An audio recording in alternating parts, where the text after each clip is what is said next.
ನನ್ನನ್ಯಾಕ್ರಿ ಉಚ್ಚಾಟನೆ ಮಾಡ್ತಾರೆ? ನಾನೇನು ಅಡ್ಡ ಮತದಾನ ಮಾಡಿದ್ದೀನಾ? ಜೆಡಿಎಸ್ಗೆ ವೋಟ್ ಹಾಕಿದ್ದಾರಂತೆ ಜಿಟಿ ದೇವೇಗೌಡ. ಎಸ್, ಇದೀಗ ಸಾಕಷ್ಟು ಚರ್ಚೆ ನಡೀತಾ ಇತ್ತು. ಜಿಟಿ ದೇವೇಗೌಡರ ಮತ ಯಾರಿಗೆ ಅನ್ನುವಂಥ ವಿಚಾರಕ್ಕೆ ಸಂಬಂಧಪಟ್ಟಂತೆ ಈಗ ಹೇಳ್ತಾ ಇದ್ದಾರೆ, ನಾನು ಯಾಕ್ರಿ ಬೇರೆಯವರಿಗೆ ಮತ ಹಾಕಲಿ? ನಾನೇನು ಅಡ್ಡ ಮತದಾನ ಮಾಡಿದ್ದೀನಾ? ಜೆಡಿಎಸ್ಗೆ ವೋಟ್ ಹಾಕಿದ್ದಾರಂತೆ ಜಿಟಿ ದೇವೇಗೌಡ. ಜೆಡಿಎಸ್ನಿಂದ ಉಚ್ಚಾಟನೆ ಆಗ್ತಾರಾ ಜಿಟಿ ದೇವೇಗೌಡ? ಅಡ್ಡ ಮತದಾನ ಸಾಬೀತಿಗೆ ಜಿಟಿಡಿ ಸವಾಲನ್ನ ಎಸೆದಿದ್ದಾರೆ. ಜೆಡಿಎಸ್ ಶಾಸಕರು ರೆಸಾರ್ಟ್ಗೆ ಶಿಫ್ಟ್ ಆಗಿದ್ರು. ರೆಸಾರ್ಟ್ಗೆ ಹೋಗಿರಲಿಲ್ಲ ಜಿಟಿ ದೇವೇಗೌಡ. ನೇರವಾಗಿ ವಿಧಾನಸೌಧಕ್ಕೆ ಬಂದು ವೋಟ್ ಹಾಕಿದ್ರು. ಜೆಡಿಎಸ್ ಬಿಟ್ಟು ಬೇರೆ ಅಭ್ಯರ್ಥಿಗೆ ಮತ ಹಾಕಿರೋ ಶಂಕೆ ವ್ಯಕ್ತವಾಗಿತ್ತು.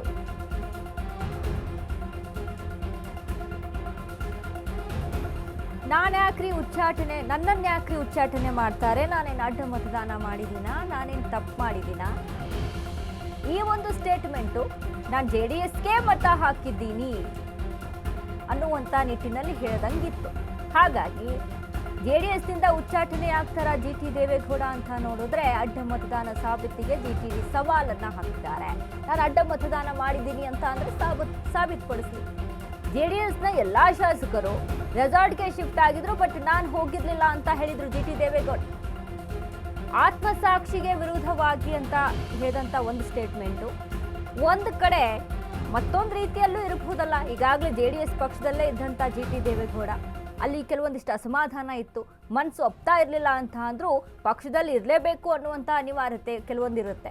ಸೊ ಹಾಗಾಗಿ ಒಕ್ಕಲಿಗ ಮತದಾನದ ವಿಚಾರಕ್ಕೆ ಸಂಬಂಧಪಟ್ಟಂತೆ ಇನ್ನು ಪ್ರತಿ ಬಾರಿನೂ ಕೂಡ ಜೆಡಿಎಸ್ನಲ್ಲಿ ಅವ್ರು ನಡ್ಕೊಂಡು ಬಂದಂಥ ರೀತಿ ನೀತಿಗಳಾಗಿರ್ಬೋದು, ಇನ್ನು ತಮ್ಮ ಮಗನಾದಂಥ ಹರೀಶ್ ಗೌಡ ಜೆಡಿಎಸ್ನಲ್ಲೇ ದಳಪತಿಗಳ ಜೊತೆ ಮುಂದುವರಿತಾ ಇರುವಂಥದ್ದು, ಇವೆಲ್ಲವನ್ನು ಕೂಡ ಮುನ್ನೆಲೆಗೆ ಇಟ್ಕೊಂಡು ಎಲ್ಲೇ ಒಂದು ರೀತಿಯಲ್ಲಿ ಹಿಂದೇಟು ಹಾಕ್ತಾ ಇದ್ದಾರೇನೋ ಅನ್ನುವಂಥ ಪ್ರಶ್ನೆ ಕೂಡ ಮತ್ತೊಂದು ಕಡೆ.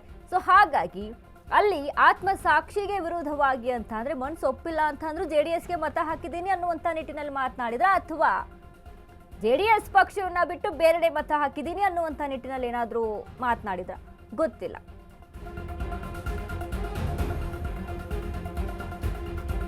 ಅಡ್ಡಮತ ಆರೋಪ ಸಾಬೀತಿಗೆ ಜಿಟಿಡಿ ಸವಾಲನ್ನ ಹಾಕಿದ್ದಾರೆ.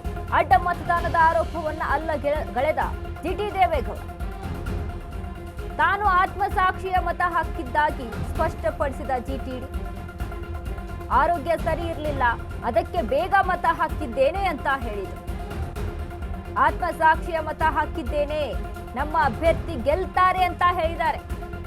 ಅಡ್ಡ ಮತದಾನ ಮಾಡಿದ್ದೇನೆ ಅನ್ನೋರು ಸಾಬೀತು ಮಾಡಲಿ, ನೇರ ಸವಾಲ್ ಹಾಕಿದ ಜಿಟಿ ದೇವೇಗೌಡ.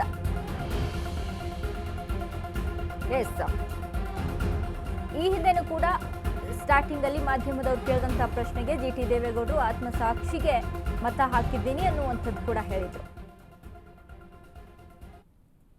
ನನಗೆ ಹುಷಾರಿಲ್ಲ, ಮೂರು ದಿವಸದಿಂದ ಆಂಟಿಬಯೋಟಿಕ್ ಮಾತ್ರ ತಗೊಂಡು ರಾತ್ರಿ ಮಲಗಿದ್ದು, ಬೆಳಿಗ್ಗೆ ಎದ್ದೆ ಓಟ್ ಹಾಕ್ತೆ ಬಂದೆ. ಅಂತ ಬೇರೆ ಏನಿದೆ? ಅವ್ರು ಯಾರು ಹೇಳಿದ್ದಾರೆ ಅವೆಲ್ಲ ಸಾಬೀತು ಮಾಡಲೇಬೇಕು. ಅವೆಲ್ಲವೂ ಕೂಡ ನಮ್ಮ ಮತದಾನ ಒಂದು ಅವ್ರ ಆತ್ಮಸಾಕ್ಷಿ ಮಾಡ್ತಕ್ಕಂಥ ಒಂದು ಮತದಾನ. ಈ ಬಗ್ಗೆ ಮತ್ತಷ್ಟು ಅಪ್ಡೇಟ್ಸ್ ಕೊಡ್ತಾರೆ ನಮ್ಮ ಪ್ರತಿನಿಧಿ ಜೀವನ್. ಜೀವನ್, ಇದೀಗ ಜಿಟಿ ದೇವೇಗೌಡರು ತನ್ನ ಆತ್ಮಸಾಕ್ಷಿಗೆ ಕುರಿತಾದಂತೆ ನಾನು ಮತ ಹಾಕಿದ್ದೀನಿ ಅನ್ನುವಂಥ ಒಂದು ಸ್ಟೇಟ್ಮೆಂಟ್, ಒಂದು ವೇಳೆ ಮತ ಹಾಕಿಲ್ಲ ಅನ್ನೋದಾದ್ರೆ ಅಡ್ಡ ಮತದಾನ ಆಗಿದೆ ಅಂದ್ರೆ ಪ್ರೂವ್ ಮಾಡಿ ತೋರಿಸ್ಲಿ ಅನ್ನುವಂಥ ಒಂದು ಸವಾಲು. ಸೊ ಏನೆಲ್ಲ ಅಪ್ಡೇಟ್ಸ್ ಇದೆ ಜೀವನ್ ಈ ಬಗ್ಗೆ?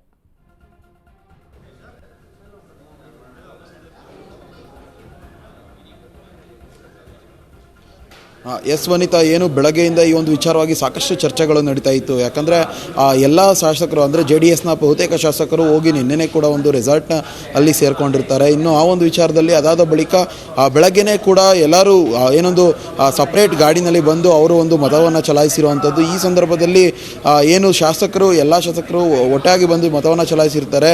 ಬಳಿಕ ಏನು ಅಂದರೆ GT ದೇವೇಗೌಡರು ಹಾಗೂ ಇನ್ನೊಬ್ಬರು ಆನೂರು ಶಾಸಕರಾದಂಥ ಮಂಜುನಾಥ್ ಅವರು ಬಂದು ಮತವನ್ನು ಚಲಾಯಿಸಿರುವಂಥದ್ದು. ಅಂದರೆ ಎಲ್ಲ ಶಾಸಕರು ಬಂದು ಮತವನ್ನು ಚಲಾಯಿಸೋದಕ್ಕಿಂತ ಮುಂಚೆಯೇ ಬಂದು ಮತವನ್ನು ಚಲಾಯಿಸಿದರು. ಈ ಒಂದು ಸಂದರ್ಭದಲ್ಲಿ ಬಹುತೇಕ ಅಡ್ಡ ಮತದಾನ ಏನಾದರೂ ಆಗಿರ್ಬೋದು ಅಂತ ಭಾಳಷ್ಟು ಶಾಸಕರು ಶಂಕೆಯನ್ನು ವ್ಯಕ್ತಪಡಿಸಿರುವಂಥದ್ದು. ಶಂಕೆಯನ್ನು ವ್ಯಕ್ತಪಡಿಸಿದ ಬಳಿಕ ಸಾಕಷ್ಟು ಈ ಒಂದು ವಿಚಾರದಲ್ಲಿ ಗೊಂದಲಗಳು ಹುಟ್ಕೊಂಡಿತ್ತು. ಸದ್ಯ ಈ ಒಂದು ವಿಚಾರವಾಗಿ ಮಾಧ್ಯಮದವರ ಪ್ರಶ್ನೆಗೆ ಆತ್ಮಸಾಕ್ಷಿಗೆ ಒಂದು ಮತವನ್ನು ಹಾಕಿದ್ದೀನಿ ಅಂತ ಚಲಾಯಿಸಿರುವಂಥದ್ರ ಜೊತೆಗೆ JDS ಅಭ್ಯರ್ಥಿ ಗೆಲ್ತಾರೆ ಅಂತ ಹೇಳಿದರು. ಈ ಒಂದು ಸಂದರ್ಭದಲ್ಲಿ ಸದ್ಯ ಇದನ್ನು ಮಾಧ್ಯಮದವರು ಮತ್ತೆ ಅವ್ರನ್ನ ಪ್ರಶ್ನೆ ಮಾಡಿದಂಥ ಸಂದರ್ಭದಲ್ಲಿ ಏನು ನನಗೆ ಇದನ್ನು ಸಾಬೀತು ಮಾಡಲಿ, ಯಾರಾದರೂ ಈ ಒಂದು ವಿಚಾರದಲ್ಲಿ ಯಾರಾದರೂ ಸಾಬೀತು ಮಾಡಲಿ, ಸಾಬೀತಾದಂಥ ಸಂದರ್ಭದಲ್ಲಿ ಯಾಕೆ ಉಚ್ಚಾಟನೆ ಮಾಡ್ತಾರೆ ಅನ್ನೋ ಒಂದು ಪ್ರಶ್ನೆಗಳನ್ನು ಅವರು ಕೂಡ ಮಾತನಾಡಿರುವಂಥದ್ದು. ಸದ್ಯ ಇಲ್ಲಿ ಡೈರೆಕ್ಟಾಗಿ ಸವಾಲನ್ನು ಹಾಕಿರುವಂಥದ್ದು, ಅಡ್ಡ ಮತದಾನ ಆದರೆ ಅದನ್ನ ಸಾಬೀತು ಮಾಡಲಿ, ಆ ಒಂದು ಸಂದರ್ಭದಲ್ಲಿ ನಾನೇ ಒಂದು ಅದಕ್ಕೆ ಹೊಣೆ ಆಗ್ತೀನಿ ಅಂತ ಒಂದು ಮಾತನ್ನು ಸದ್ಯ GT ದೇವೇಗೌಡರು ಹೇಳಿರುವಂಥದ್ದು. ವನಿತಾ, ಥ್ಯಾಂಕ್ ಯು ಜೀವನ್, ನಿಮ್ಮೆಲ್ಲ ಅಪ್ಡೇಟ್ಸ್.